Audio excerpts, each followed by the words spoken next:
So in the 60s, Jean-Luc Godard was kind of the man. I mean, you just look at his roster of films from the decade. It's a list that includes Breathless, which we watched in class, A Woman is a Woman, Married Woman, Two or Three Things I Know About Her, Père de Fou, and of course, like Alphaville. And it's the story of a society in which emotions kind of become outlawed.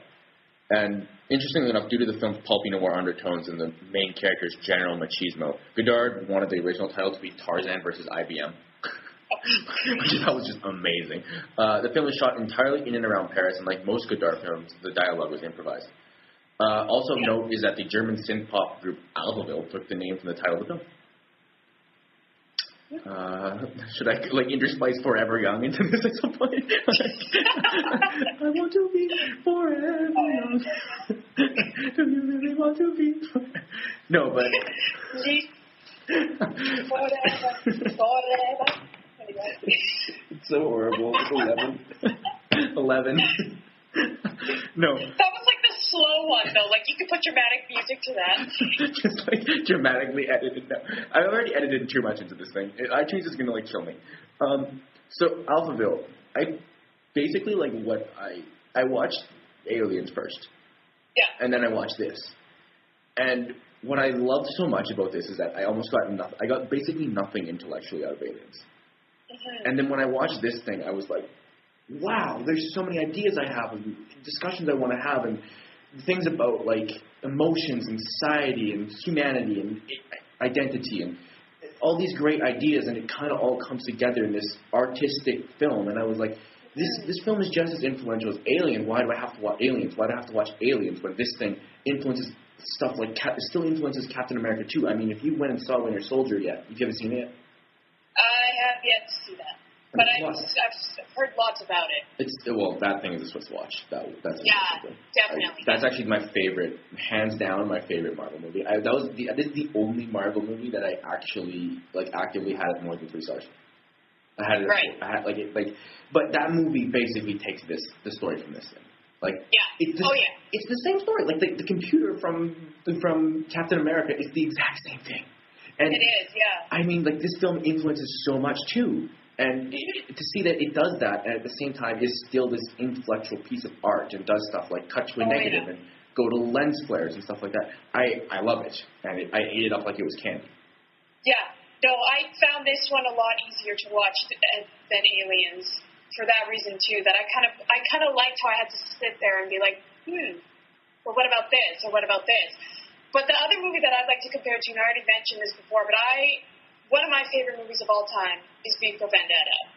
And I really liked that this movie was really probably a strong influence for V for Vendetta, because there is a manga for this one too, well as because I know there's a comic for V for Vendetta. I did not know that there was a comic book for Alphaville. I thought there was. I don't know if there is. But I know there's one for V for Vendetta, and I know that this one takes place in Paris, whereas V for Vendetta is London, and it's both sort of the same thing, very artistic, very art-based, and I just thought, I don't know if I would classify V for Vendetta as much of a sci-fi as this one was. I mean, the style of V for Vendetta is very similar. It's very safe, very noir, very... pretty much the look of V for Vendetta is kind of similar to this film, and the editing style of V for Vendetta is actually closer to JFK. Yeah. Which is my favorite part of that film is the editing, without a doubt. But... I don't know. This film is so Godard. It's basically what I realized. I'm this thing is just Godard to a T. It is so philosophical and does weird things and comments on weird poetry, and it's kind of cool without trying to be cool. And I think that's amazing. I agree with that, because normally, you know me, I disagree with a philosophical film, because I think it's dangerous territory to start letting your audience think really outside of a film, right? You want to try and capture your audience into a film, but when you start letting them think, God, let them think? That's a stupid idea. But, if you get really that much outside of the film, it kind of takes away from it. But I really don't think it does in this film. It kind of really adds to it. If this film was, sums itself up in, one line, it doesn't. And that's what I think is great about it. It doesn't. You can't do it. No, but if it did that, where it was okay, here's the message, go home now and do whatever the hell you were doing, I don't think that would work. Because this thing does force you to think it is what it is. Right?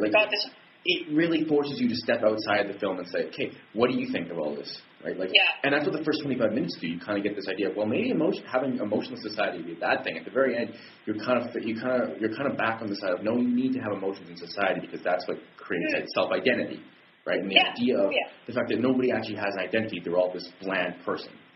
It doesn't make them human. It makes them robots almost in an essence. Yeah, I think that's why I like the touch of the computer in this too, because that really takes away from being human, is that we're all like under the control of a computer. Like it really like foreshadows what is happening now, but it's just terrifying in a way if you think about it. Yeah, I mean the film is brilliant. I mean I love the references to things like Guadalcanal and misdirection and stuff like that. I think that's crazy and hilarious. But I love the other thing I love about this is like the narration kind of by the computer. I mean the computer's voice in general was done by a man with throat cancer, with larynx cancer.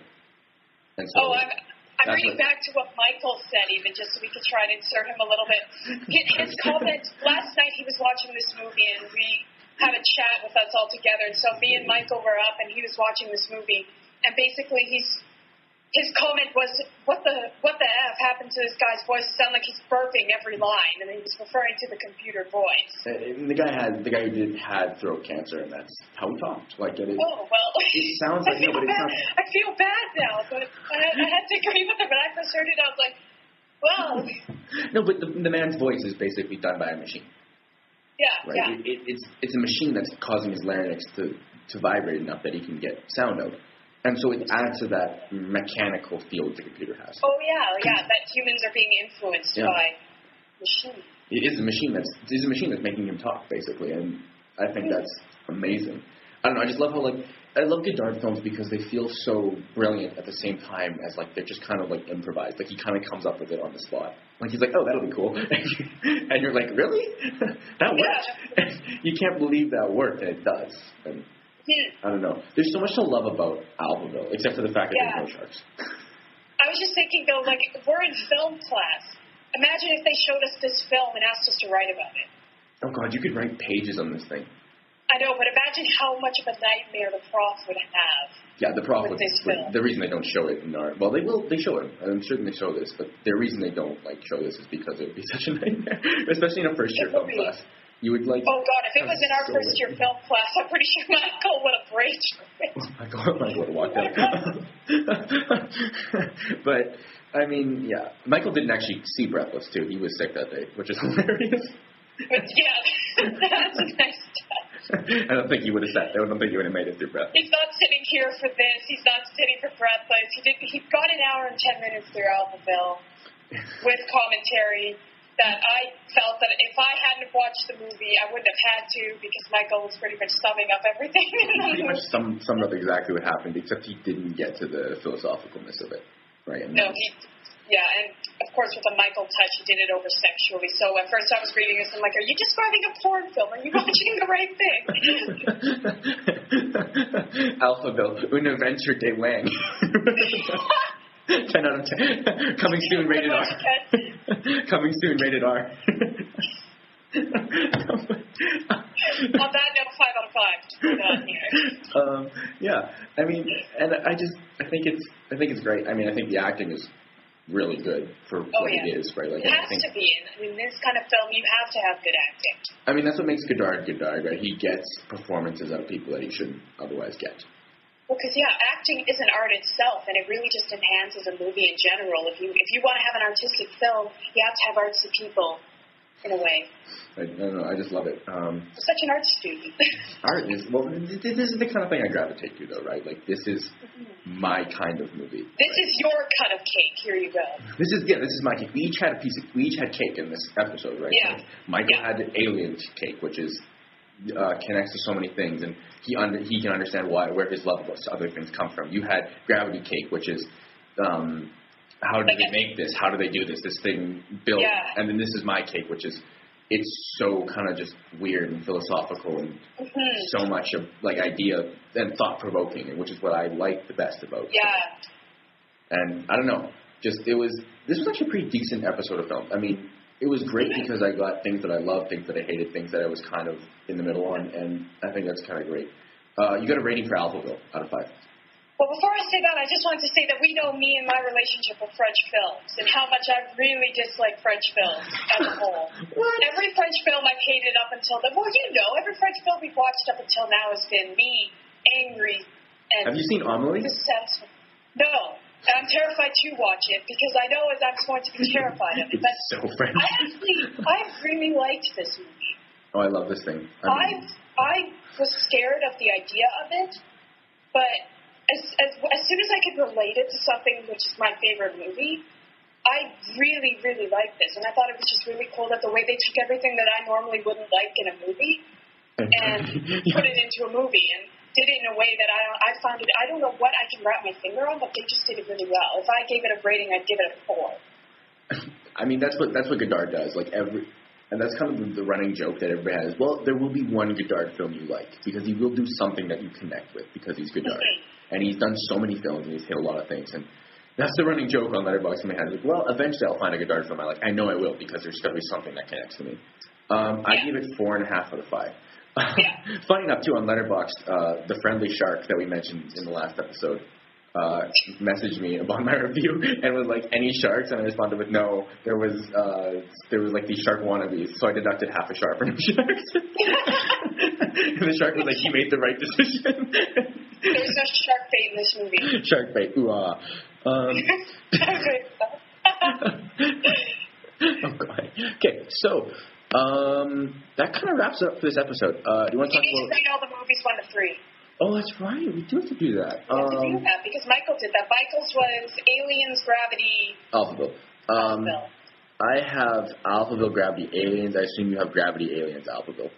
Yeah. I mean, not Gravity, no. Alphaville. Aliens is my bottom. Aliens is my bottom. Right, sorry. I do not like that one, but mine is Gravity, Alphaville. I mean, just based off what I enjoyed more, I mean, Alphaville, Gravity, Aliens. I'll have to message Michael about he can have my Aliens DVD too. He can have it. No. Just wrap it up nicely for him. Well, it can be, if it's his new favorite movie, he can have that as a gift. But yeah, I mean, Alphaville is something that's my cup of tea, and then Gravity was such a great experience. I have to have that higher than Aliens, which was kind of a non-experience. I didn't even really have to rate those. Like, it was pretty obvious within the context of the episode. Yeah, so that pretty much wraps it up for this week. Hopefully Kasen will be in the studio next week and we'll all have a chance to use the microphones we bought. I have to get someone to drive me. We'll do that in 2 weeks. We're going to do that episode in 2 weeks, so like the 26th, I'm thinking. Fantastic. Yeah, I'm thinking in a couple of weeks where we can record. Which we're recording is British comedy, so the films we're looking at are Hot Fuzz. Love that movie. The Pink Panther. And A Fish Called Wanda. I'm actually excited for next week's episode. I am too, because you don't think of like typical British. Like when you think of a British movie, you don't particularly think of humor as the first part of it, but not for me at least. I mean, I love British humor. It's so kind of weirdly snarky and like ironic. It's like Arrested Development. It's all like a giant. It's a running episode. Next week will be good just because you and I both like this humor. I'm not sure about Michael. But I think Michael likes it to some extent. Yeah, so it'll be a positive episode next week. It might be. Oh, it seems so boring. I know. We're going to have to do something to spice it up. Which is why we're introducing a new segment next week called, tentatively I'm calling Love and Other Stuff, in which we watch things that we watch outside of what we're supposed to watch for the podcast. We review them. Perfect. Because one of my goals for this upcoming year is to have a better top 10 list at the end of the year instead of having to cram like 300 films into that. Right. So yeah, like what was it? So I have Only Lovers Left Alive on my computer right now, which I'm so desperately wanting to watch because there's nothing but good things about that. Yeah. So anyways, you want to plug anything quickly that you're doing over at Sensor Rising? Well, I'm going to hopefully start up a YouTube channel for this, so I will be in charge of that. I'm going to put the podcasts up on YouTube so you can watch them there. Email us if you have any questions. For me personally, I will try and continue writing more articles since I've been watching a lot of Netflix recently and expect more from me in terms of that. That's what happens when you're incapacitated by soldier surgery. Sorry. Nothing else to do. Yeah, so you're going to definitely be writing more articles. I'll be definitely writing more in the next little while. I'm currently slogging my way through X-Men month. I still have to send my X-Men 2 article in for publishing and my third one in for publishing. Needless to say, I loved X-Men 2. Did not like X-Men 2. Yeah, and there's that one was painful. That was painful. 0 out of 10 would not watch again. Well, you have to be lenient. I would give it like a 2. 2 out of 10 would not bad. Let's throw to Michael. All right. Anyways, yeah, this has been. Take one down, pass it around. $99 of beer on the wall. So yeah. Anyways, yeah, we do want you to send us an email. Emails though, genreconversation@gmail.com. If there's anything you specifically want me to watch and review for next episode, I'd love to hear that. Love it. So please send those emails in. And anyways, this has been another episode of our podcast, The Genre Conversation, a conversation about films and their genres. I don't really know what I have for an ending for this, so I'll come up with a better one next week. Till then, bye. It's so hard to get out to without a cause. I don't want to perish like a fleeting hope. It's like diamonds in the sun, and diamonds are forever.